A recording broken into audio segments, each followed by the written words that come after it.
है ना। लास्ट हमने केमिकल प्रॉपर्टीज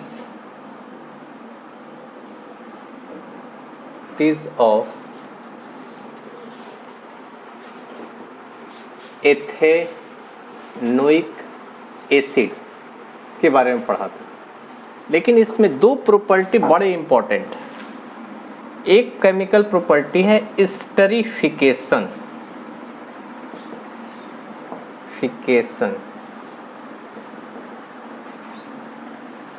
ठीक है। ये क्या है भाई?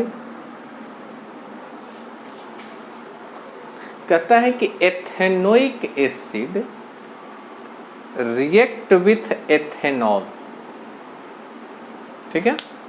Ethanoic acid react with ethanol, presence of conc H2SO4, presence of conc H2SO4 to give ester, एक ester बनाता है। और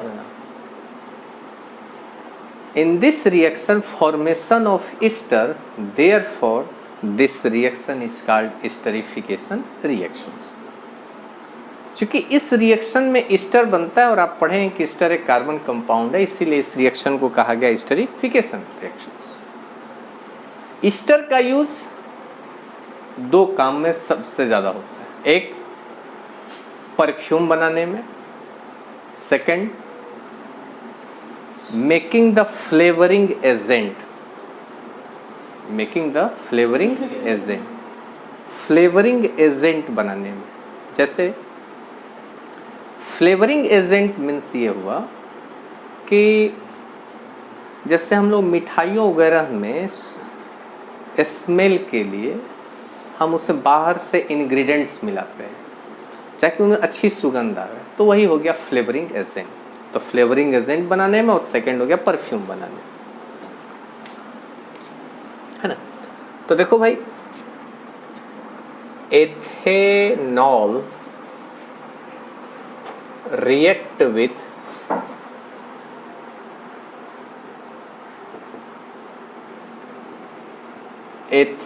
ethanoic acid, ethanol react with ethanoic acid, presence of conc H2SO4 to give ester,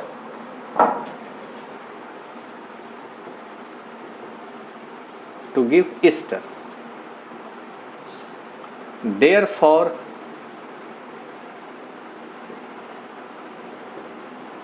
this reaction is called esterification reaction, ठीक है। हम एक definition दे दी, definition के बाद पूछेगा कि इसका एक इक्वेशन दे। तो देखो भाई, एथेनॉल का फार्मूला हो गया C2H5OH, एथेनोइक एसिड CH3COOH, क्या लिखा है भाई? प्रेजेंस ऑफ conc H2SO4 दिया, ठीक है। आपने पीछे पढ़ा है कि एसिड कोई भी हो, हाइड्रोजन उसका डिस्प्लेस हो जाएगा, रिएक्शन कहीं भी करेगा तो ये हाइड्रोजन डिस्प्लेस होगा C2H5 के द्वारा, CH3COO ये इसको डिस्प्लेस कर दिया, ठीक है, प्लस H2O बना। देखिए, अब देखिए, हमने पीछे पढ़ा होगा, इस चीज को कहते हैं एसीटेट, कई जगह नाम आया, और ये फार्मूला हमेशा कांस्टेंट रहता है, उसमें कोई चीज। अब उसके बाद जो नेम है उसके आधार पर हम इसका नेमिंग करते हैं। तो इसका नेम है इथाइल, तो ये हो गया आपका इथाइल एसीटेट, इथाइल एसीटेट,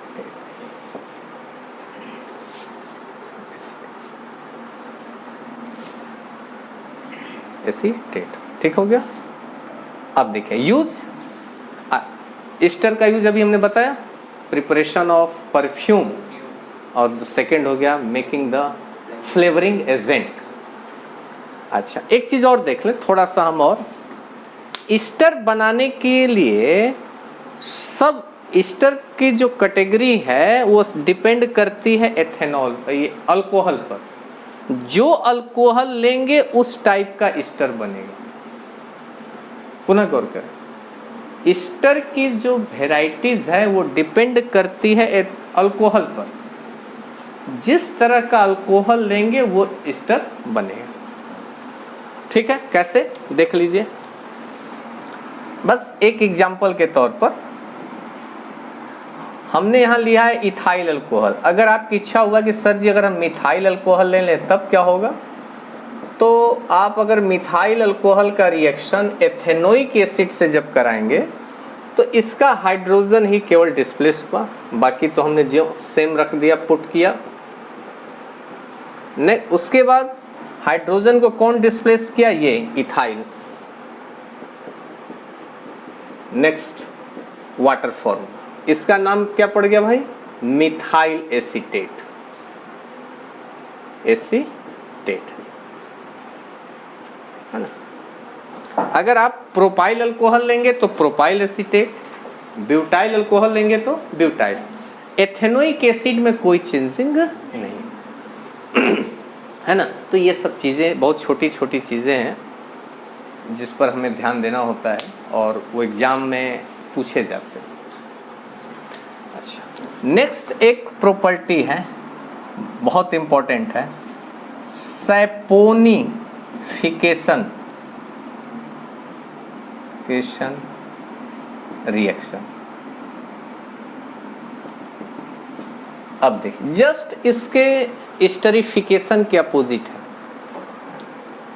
जो इसमें प्रोडक्ट बना है वही रिएक्शन करता है। Ethyl acetate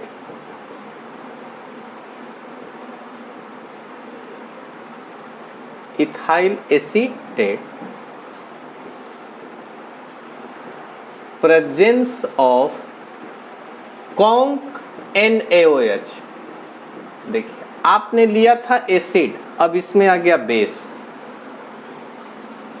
presence of conc NaOH to give, आपने इथाइल एसीटेट लिया क्या, to give ethanol.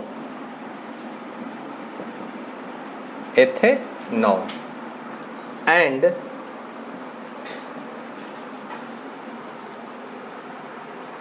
Sodium salt of carboxylic acid, यानी सोडियम का कोई साल्ट बनेगा। ठीक है, this reaction use in preparation of soap, नाम ही है saponification. This reaction use preparation of soap, therefore this reaction is called saponification. कोई पूछेगा इस रिएक्शन का यूज क्या है, इक्वेशन दीजिए, 2 मार्क्स का 2 मार्क्स का क्वेश्चन होता है। सीधे कहेंगे कि इस रिएक्शन का यूज प्रिपरेशन ऑफ सोप में किया जाता है, इसी वजह से इस रिएक्शन को हम सैपोनिफिकेशन रिएक्शन कहते हैं। आइए इसका इक्वेशन बनाते हैं। इथाइल एसीटेट, तो देखिए आप एसीटेट है CH3COO सबसे पहले रहेगा, इथाइल लग गया C2H5। क्या आपने लिखा, presence of conc CONC, presence of conc NaOH। ठीक है, टू गिव एथेनॉल C2H5OH, चूंकि बना रहा यही आपने लिया है, एथेनॉल बना। और उसके अच्छा ऐसे भी OH यहाँ जुड़ गया तो एथेनॉल बन गया, और उसके बाद ये सोडियम जुट गया CH3COONA। ठीक है ना, तो ये बात होती है।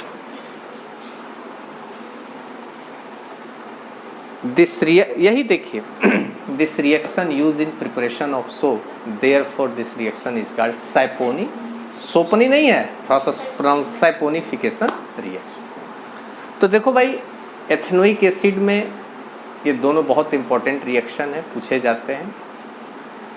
एक लास्ट में एक हम बात उठाते हैं, आप 3 तरह के हाइड्रोकार्बन पढ़े, alkane group, alkyne group, alkyne group.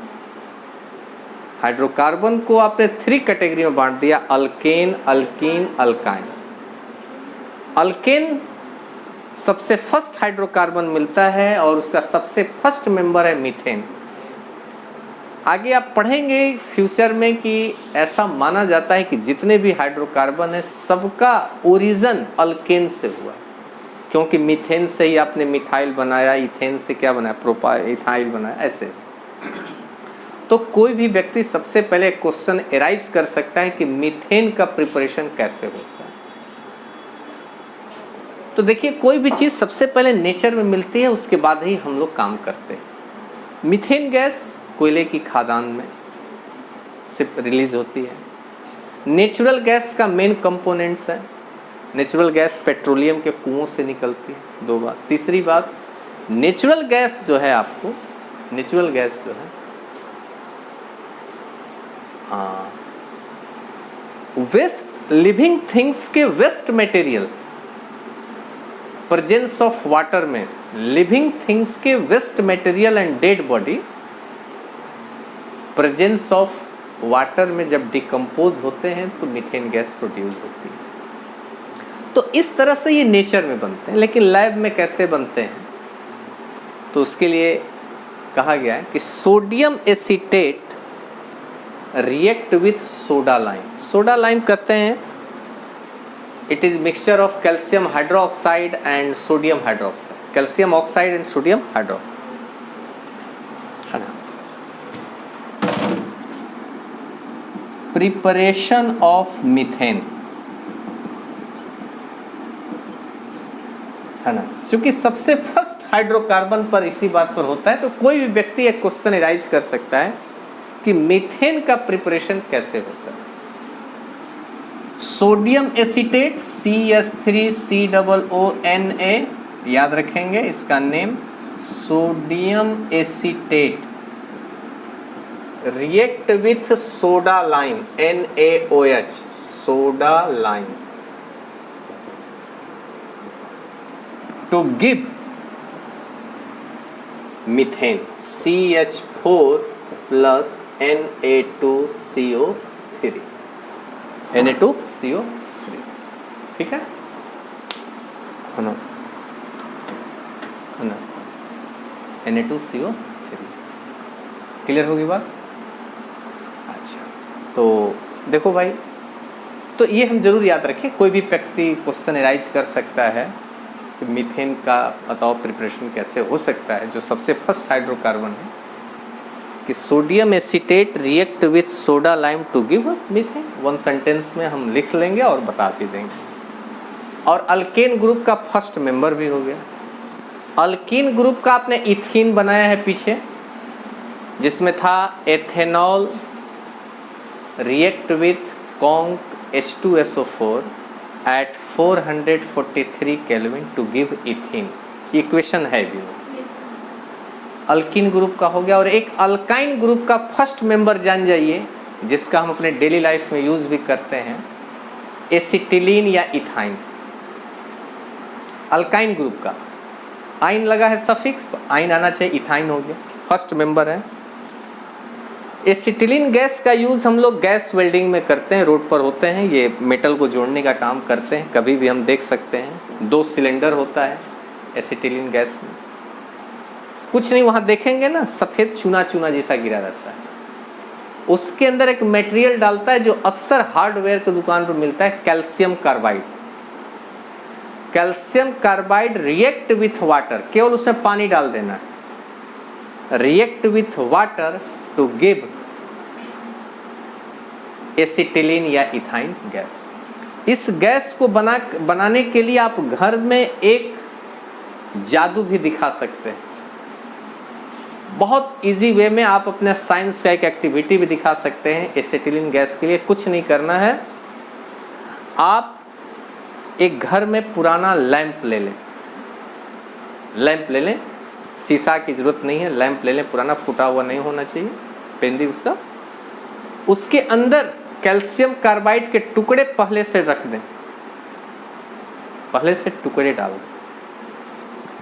सामने ऑडियंस बैठे रहेंगे, आप यहाँ पर वो काम कर सकते हैं। टेबल पर ले लें लैंप, है ना, शीशे की जरूरत नहीं है, शीशा फूट जाएगा। तो उसके अंदर पहले से बड़े बड़े टुकड़े उसके अंदर डाल दें। उसके बाद उसका बर्नर टाइट कर दें और सामने एक ऑडियंस को बुलाएं। बुलाने के बाद इसमें कहे कि भाई लो, इसमें जग से इसके पानी डालो, जिस होल से तेल भरा जाता है उस होल से पानी, तो पानी डालेगा। कहेगा कि भाई आप पानी में हो सकता है मिलावट, क्यों? कहेगा कि भैया आप खुद चापाकल से पानी लेकर आओ।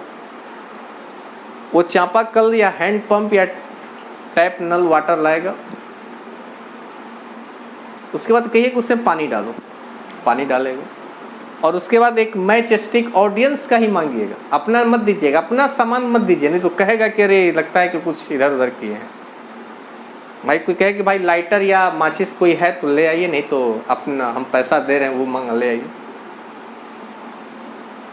तो ले आएगा माचिस और कहिएगा कि आप खुद जलाओ। पानी आपने चूंकि डाल दिया, माचिस पहले मंगा लीजिएगा, क्योंकि पानी डालने के साथ ही माचिस जलाना है, यही प्रिकॉशन है।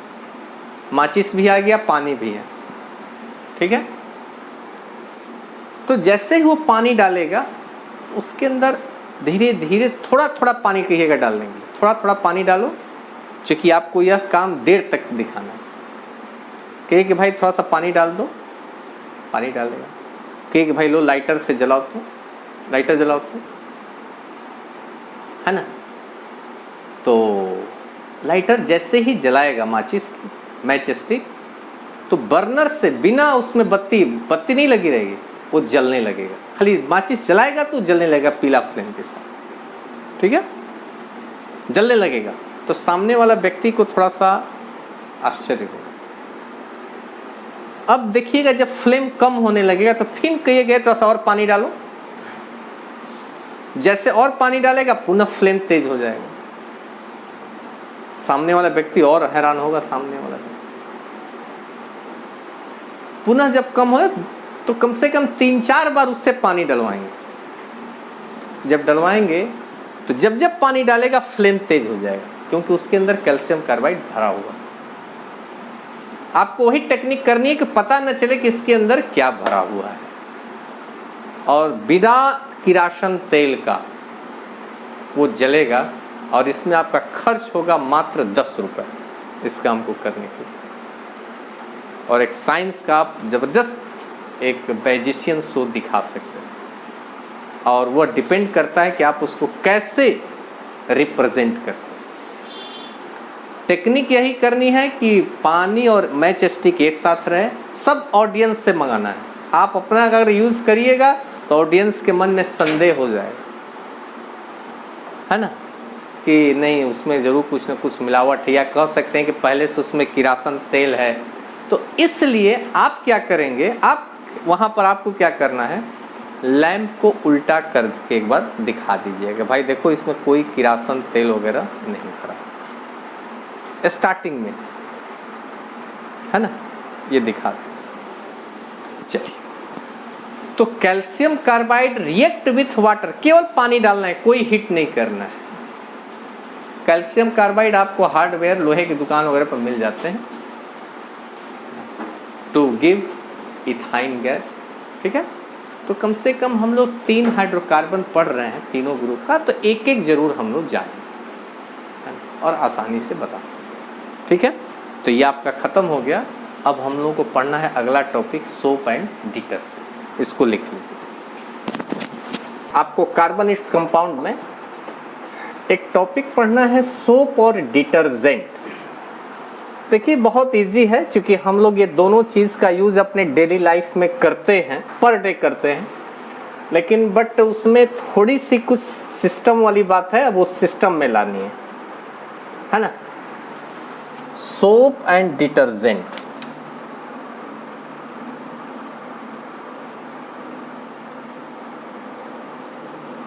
डिटर्जेंट,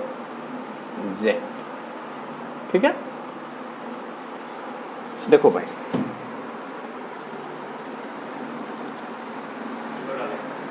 नहीं ठीक है। सोप, देखिए सोप अलग चीज होता है, डिटर्जेंट अलग चीज होता है। सोप मीन्स होता है ओनली बाथ सोप, है ना, बाथ सोप। और डिटर्जेंट जो होता है उसको सोप नहीं कर सकते, क्योंकि डिटर्जेंट के पैकेट पर आप देखेंगे उसके रैपर पर कहीं सोप वर्ड नहीं लिखा रहता। जब भी लिखा रहेगा डिटर्जेंट केक, डिटर्जेंट पाउडर, ऐसे ऐसे करके रहता है, सोप वर्ड कहीं नहीं। लेकिन हम लोग भले व्यवहार में बोल देते हैं प्रैक्टिकल लाइफ में। तो अभी हम लोग बात करेंगे केवल सोप की, उसके बाद डिटर्जेंट की बात करेंगे। तो सोप देखिए एक साल्ट है जो एसिड और बेस के रिएक्शन से बनता है, सिंपल सी बात। सोप एक साल्ट है जो एसिड और बेस के रिएक्शन से बनता है। सबसे पहली बात जो बात है वो, उसमें जो एसिड होता है वह फैटी एसिड होता है, जिसमें नंबर ऑफ कार्बन कंपाउंड काफ़ी अधिक होते हैं। वह एक फैटी एसिड होता है, फैट से एसिड ऑब्टेन किया जाता है, जिसमें नंबर ऑफ कार्बन एटम अधिक होते हैं, मोर देन 15 से अधिक होते हैं, 15 से अधिक। ठीक है, एसिड हमने ले लिया। उसके बाद उसका रिएक्शन हम लोग बेस कास्टिक सोडा NaOH से कराते हैं। तो एक एसिड हो गया, एक बेस हो गया, तो तुरंत हम कहते हैं कि सर ये साल्ट बनेगा। साल्ट बनेगा क्योंकि आपने NaOH लिया है, NaOH लिया है, जिसके चलते आपका बनेगा सोडियम साल्ट, और एक प्रोडक्ट बनता है ग्लिसरॉल, जिससे हम मार्केट में ग्लिसरीन के नाम से जानते हैं। यानी एक तरह से ग्लिसरीन सोप का बाई प्रोडक्ट हुआ। हम एक इक्वेशन बनाते हैं, आप खुद देख लेंगे। एक फैटी एसिड का फार्मूला लिखते हैं, C17H35COOH। देखो भाई, कोई भी कार्बन कंपाउंड देखते हैं, लेते हैं, तो सबसे पहले उसका हम फंक्शनल ग्रुप देखते हैं।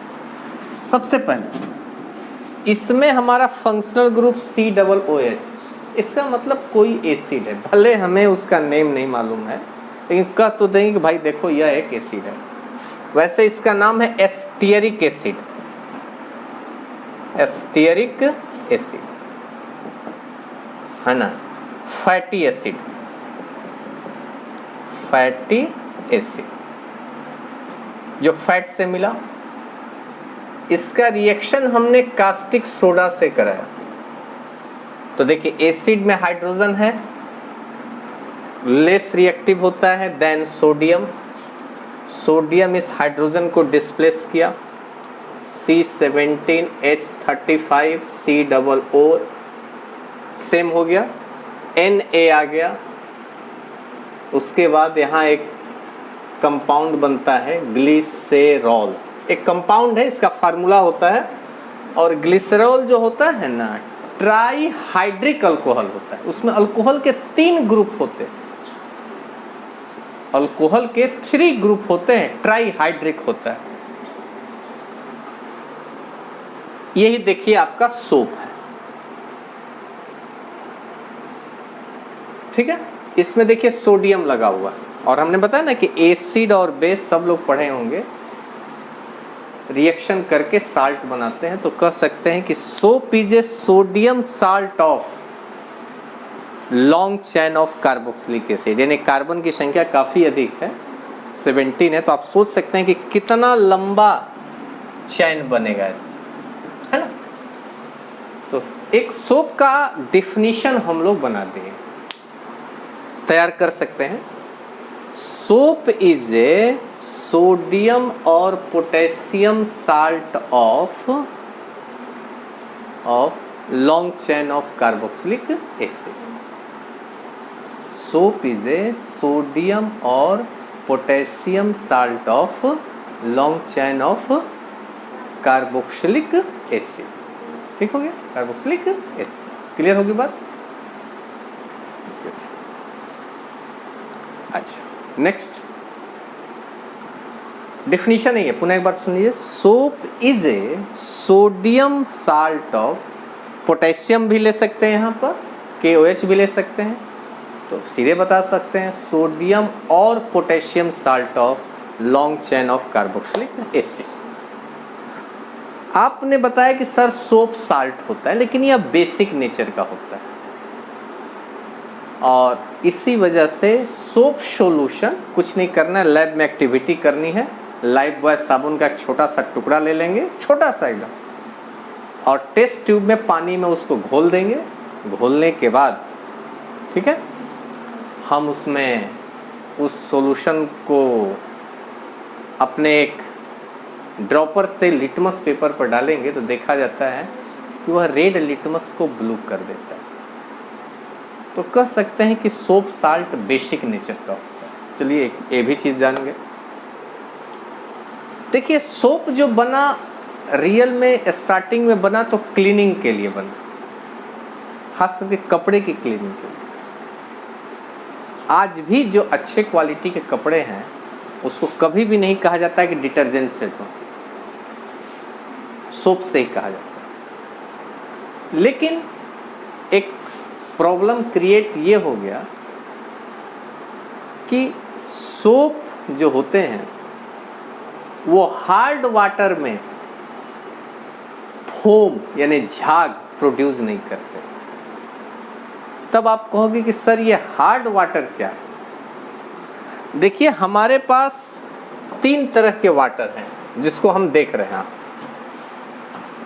है ना। वाटर एक होता है सॉफ्ट वाटर,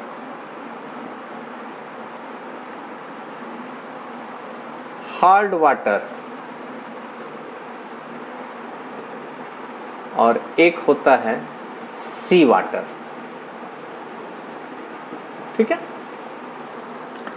सी वाटर की बात नहीं करनी है इसलिए कि सी वाटर साल्टी होते हैं। सब लोग जानते हैं कि सी वाटर बहुत ज़्यादा साल्ट होता है, उसका अलग नेचर होता है। ये दोनों वाटर हमारे घर में प्रेजेंट है।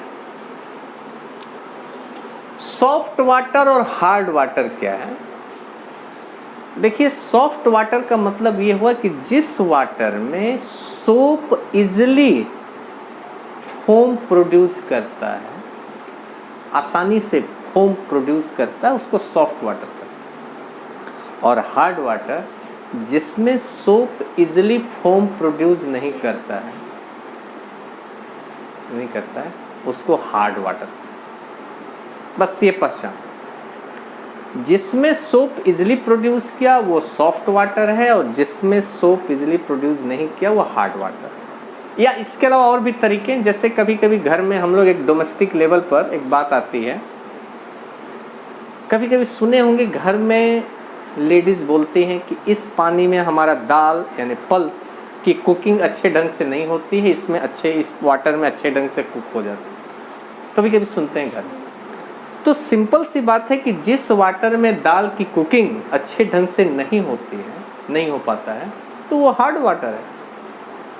और जिसमें आपका पल्स यानी दाल अच्छी तरह से कुक हो जाता है वो सॉफ्ट वाटर।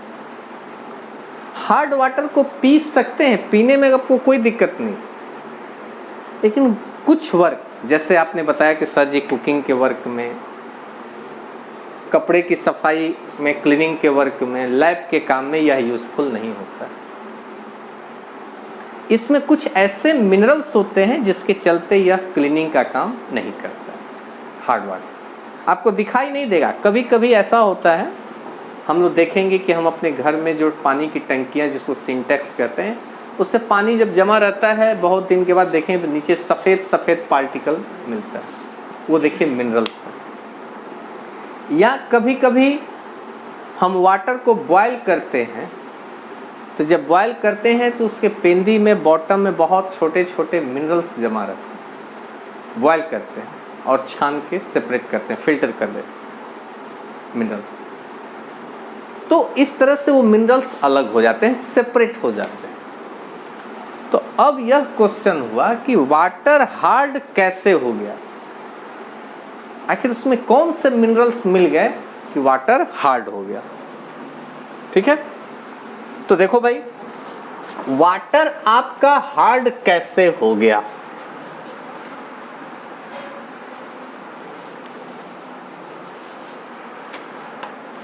तो देखिए,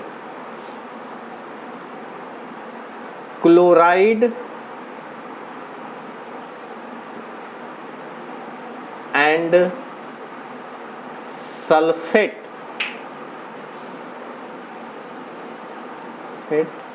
and chloride, sulfate and bicarbonate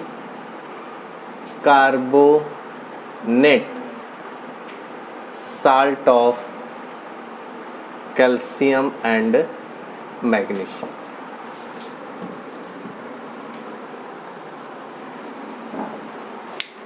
ठीक है, chloride, sulphate and bicarbonate salt of calcium and magnesium. यानी जब वाटर में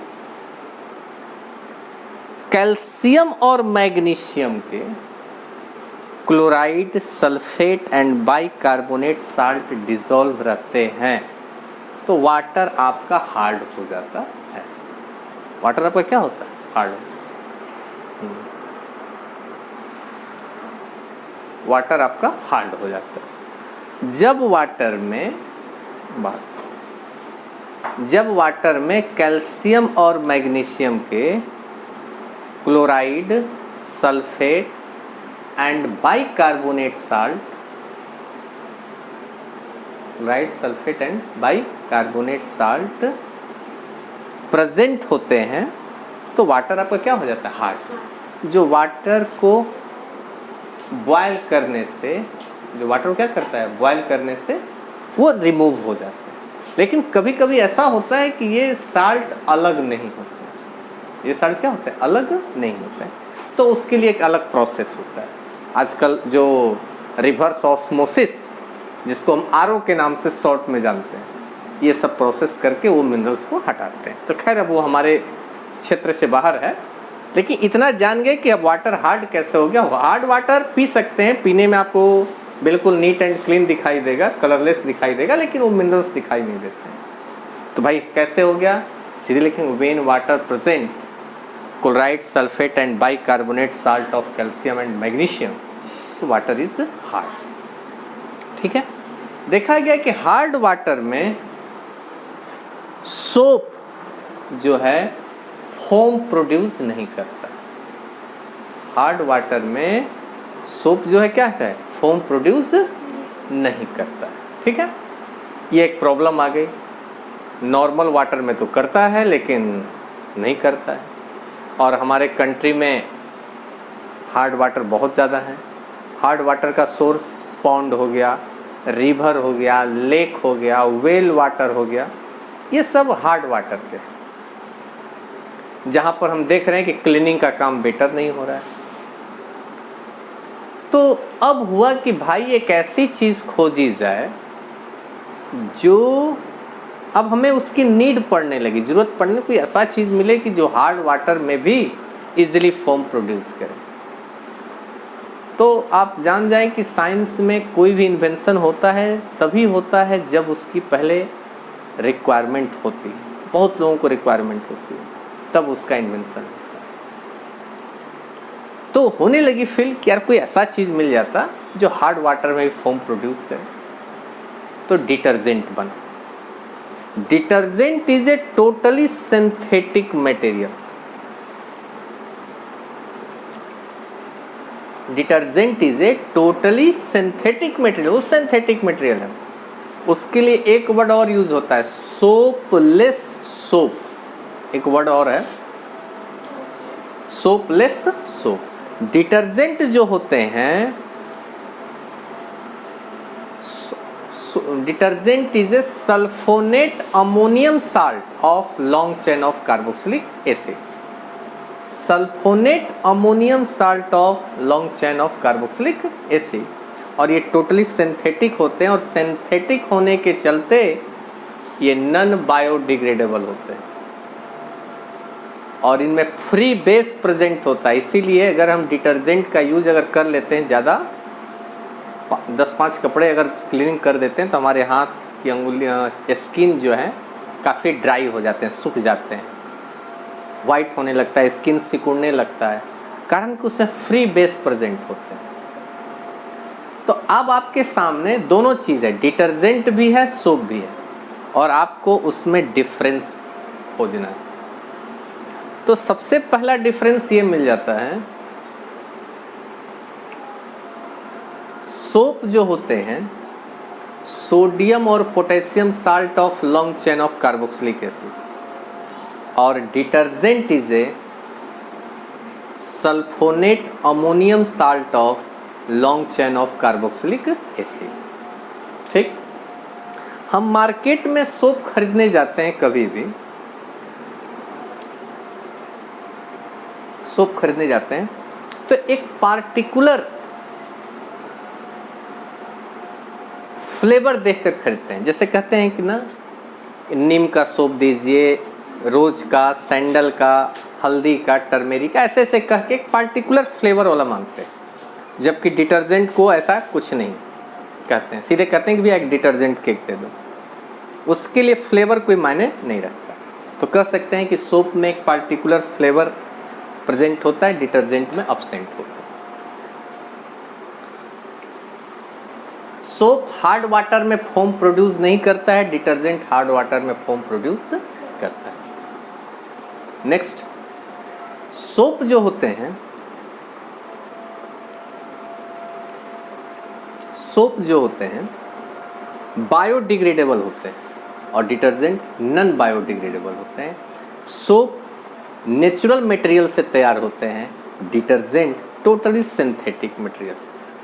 साबुन को स्किन पर अगर हम लगाते लगाते पूरा साबुन एक नया घिस जाए तो भी स्किन पर कोई बैड इफेक्ट नहीं पड़ने वाला। अगर स्किन पर पड़ता तो कोई साबुन यूज़ नहीं करता, क्या है कि नहीं? तो एक बहुत बढ़िया क्वेश्चन है आपका कि सोप और डिटर्जेंट में डिफरेंस क्या है। नेक्स्ट क्वेश्चन एक और मिलता है कि डिटर्जेंट इतना पॉपुलर क्यों हो गया। तो सीधे कहेंगे because soap does not produce foam in hard water and it is not cleaning action better than soap, better than detergent, but detergent easily produce foam in hard water, but detergent easily produce foam in hard water.